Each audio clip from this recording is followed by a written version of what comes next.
asalaamaaleykum sëñ Modou Kara maa ngi lay nuyu man la Abdou Samad Mbacke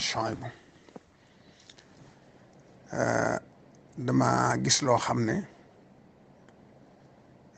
gënalu ma woon te neexuma it te neexul ñu bari ci murit yi ak ci bokk yi ma bëgg nga teel cee bàyyi xel teel a dellu gannaaw ndax ku la yéene jàmm ku ne du la ci far mooy xaside yi ngay def ci teset yi ñu di ko politique loolu booy boo ko teg ko ci suuf loolu moom kenn du la ci far ndax dafa am loo xam ne moom rek la yoon wi dese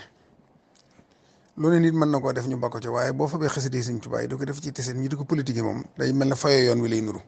loolu moom ku la wax dëgg daa la xamal ne neexut kenn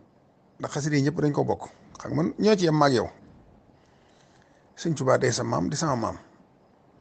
ñoo ci yem képp xaside yi dama di murit nga di murit ñoo ci yem képp sañoo ci lu ma sañut sañu ma ci loo sañut waaye ñëpp dañ ko bokk dafa am luñ ci sañ a def ak luñ ci sañ a def xaside yi jàng ak denc ko ak wormaal ko mooy li ci war murit yëpp waaye amaana bu politique desee yow politique nu la neexee ak ku la neexal sañ nga ko am nga ci droit waaye nag di ko def ci tiset di ko joxe ngir muy dugg ci mbirum politique loolu moom laa lay xamal ne gënut te bay ba nga teg ko fi suuf te lim la mën a jural ci coowit yabul sa bopp képp la ak dolli sa bopp ay noonu ba tax na man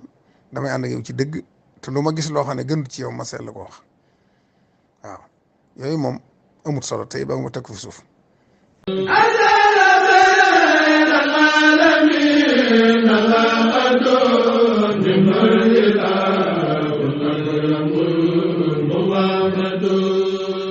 Rafah TV, une chaîne de télévision culturelle et religieuse. Rafah TV, ñëppay dañ agréer.